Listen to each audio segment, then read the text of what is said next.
अगर आप अपना हक अधिकार के लिए इकट्ठा होंगे, संगठित होंगे, संगठन बनाएंगे, अगर आप आम छात्रों के बीच में जाएंगे, आम लोगों के बीच में जाके समाज बदलने का, एकता का, समानता का लड़ाई लड़ेंगे, तब आपको डिक्लेयर कर दिया जाएगा कि आपका पाकिस्तान से नाता रिश्ता है, आपका यहाँ से नाता रिश्ता, आपका वहां से नाता रिश्ता है।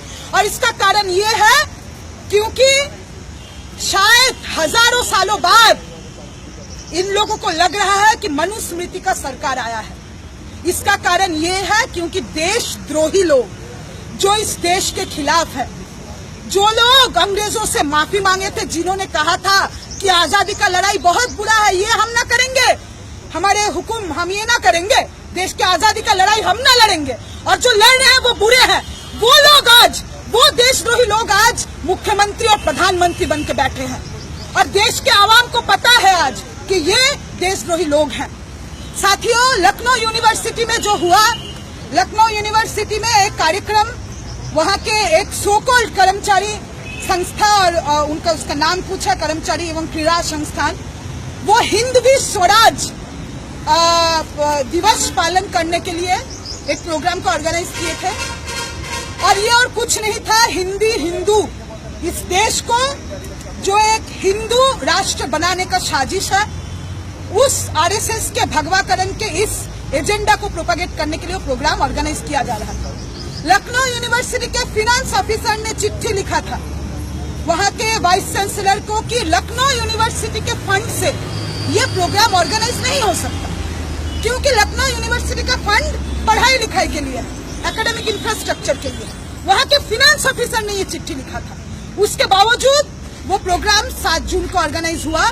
योगी आदित्यनाथ आए, और जब योगी आदित्यनाथ आए तब वहां के हमारे बहादुर साथी, वहां के वो साथी जो इस जिम्मेदारी को समझते हैं कि अगर हम यूनिवर्सिटी में पढ़ते हैं तो इस देश के लिए, इस देश के आवाम के लिए, उत्तर प्रदेश के दलितों के लिए, किसानों के लिए हमारा जिम्मेदारी बनता है, और वो जिम्मेदारी हम निभाएंगे, चाहे उसके लिए जो रिस्क लेना पड़े।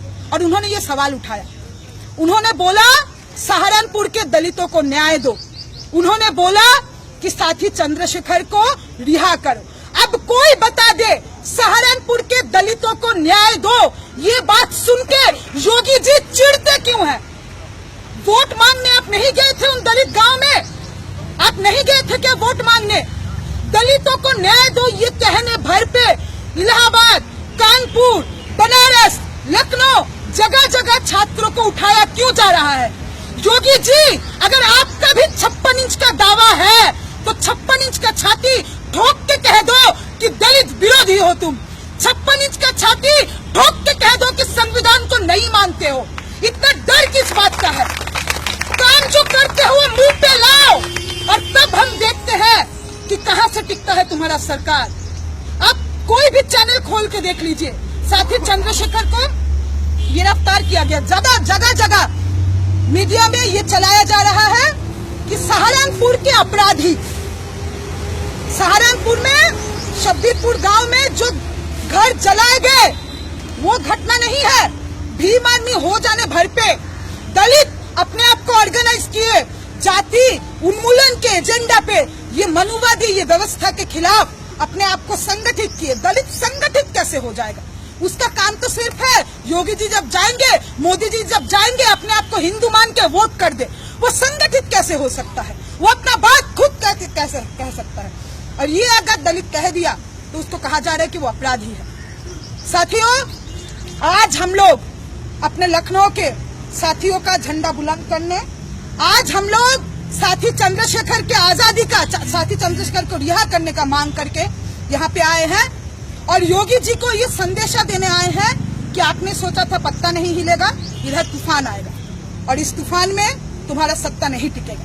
मध्य प्रदेश में किसानों पे गोली चलाया गया, और उसके बाद हम जो लोग सोशल मीडिया में हैं, एबीवीपी के लोग, हम यहाँ से पूछना चाहते हैं एबीवीपी का पोजीशन कहाँ है मध्य प्रदेश में जो किसानों का हत्या हुआ।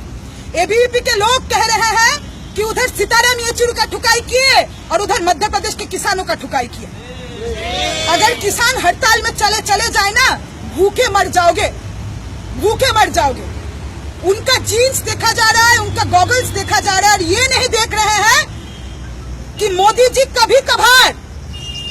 भ्रमण से देश में वापस आते हैं।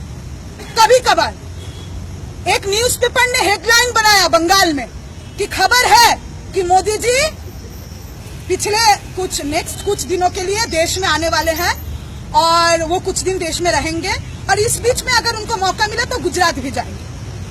तो ये है हमारे देश का प्रधानमंत्री। ट्रंप इनको लपड़ाता है, थप्पड़ मारता है, इसके सामने कहता है कि भारत ने करोड़ों रुपए खाया क्लाइमेट चेंज के लिए, जबकि ये झूठ है। और ये थप्पड़ खा के आ जाते हैं और यहाँ पे आके उच्च जाति के लोगों से दलितों को पिटवाते हैं। इतना नालायक, इतना कायर सरकार टिक नहीं सकती है।